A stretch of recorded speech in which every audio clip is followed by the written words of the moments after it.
"Land ho!" shouted Mr. Ladders. There wasn't much point in this, since it was more than half an hour since Tom had first spotted the island, and they were almost there now. But all the health and safety pirates had been taking it in turns to shout, "Land ho!" ever since. It made them feel more piratey, and gave them something to do when they weren't pulling ropes and turning turny things.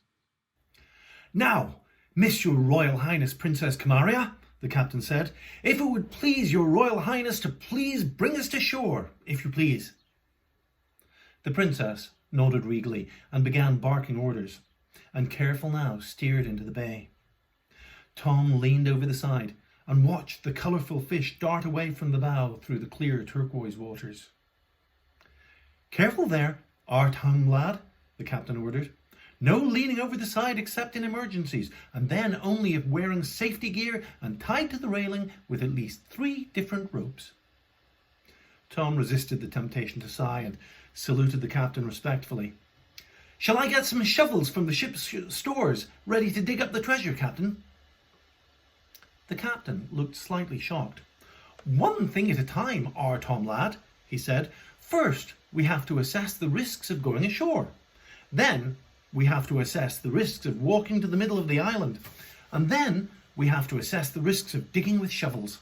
We can't just charge in and go digging up treasure, you know." Tom's face fell. "But, Captain," he began. The captain tutted. "No buts, our Tom lad," he said sternly. "You're a health and safety pirate now, and you'll do things the health and safety way. Ow!" he added, as he stubbed his toe on a particularly large turny thing. "Who left that there?" "I don't think anyone left it there," Tom told him. "It's part of the ship." "All the same," the captain fussed, "it doesn't seem terribly safe to me. I'll have to go and fill out an accident report form." "Or 2, he went on, tripping over a loose rope. "Tidy that up, will you, our Tom lad?" Tom coiled the rope, thinking. It had been a long voyage, and now that they had finally reached the island, he was impatient to explore it and to find Bad Beatrice's buried treasure. This prospect of spending another week on board ship while Captain Tremble assessed the risks of doing anything at all was not an appealing one. But he was certain that none of the other crew members would ever disobey the captain's orders. None of them, that is, except one. Tom made his way over to the ship's wheel. "Camaria," he said quietly, "how would you like to come and help me find the treasure?" "Hello, cabin boy Tom," Princess Camaria said, looking round with a smile. She was holding the great wheel steady as Mr. Ladders, at the ship's stern, very carefully lowered the anchor.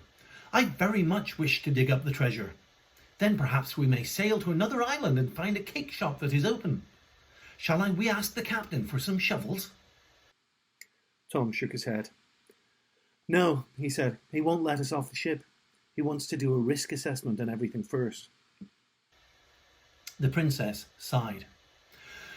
"The risk of doing a risk assessment is that you risk not facing the risks. Must be that we then wait for many days. I am impatient to find the treasure today." "Me too," Tom agreed. "So why don't we?" Camaria looked at him, and a warm grin split her face. "You and me only, without the other pirates?" she asked. "That would be an adventure. But first, we must find a cunning way of getting off the ship without being seen."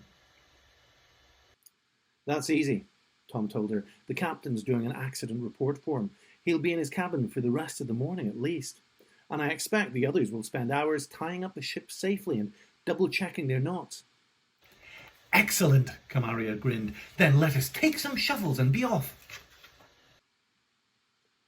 As Tom had predicted, the health and safety pirates were too concerned with checking that their knots matched the ones in the How to Tie Really Secure and Piratey Knots chapter of the Big Book of Piratey Stuff to notice as he and Camaria, shovels in hand, slipped away from the ship, up the golden sandy beach of the bay, and into the sparse forest of palm trees that covered most of the island. For a few minutes they walked in silence, listening to the colourful island birds calling from the high branches and looking at the bright lizards that scurried up the tree trunks. Is this anything like your island? Tom asked after a while. Kamaria shook her head. Incluluco is bigger than this island, she said. Also, it is warmer. And it does not have a big X in the middle. I don't think it actually has a big X in the middle, Tom told her. I think that's just on the map. Oh, the princess said. Then how shall we know if we have found the place where the treasure is buried? Tom stopped and looked at the sideburn. It looks as if it's in a sandy clearing beside a stream, just next to a big rock that looks a bit like a bread pudding. Like this one? Kamaria asked, as they stepped into a sandy clearing beside a stream. Near the centre of this clearing was a big rock that looked a bit like a bread pudding, and on the ground just next to that was a large X. Oh, said Tom. I really didn't think they did that. He raised his shovel and began to dig. Moments later, Kamaria joined him. They had been digging for about 15 minutes and had already made quite a big hole when someone stepped into the clearing. It was Captain Tremble, looking rather pale and nervous, with good reason.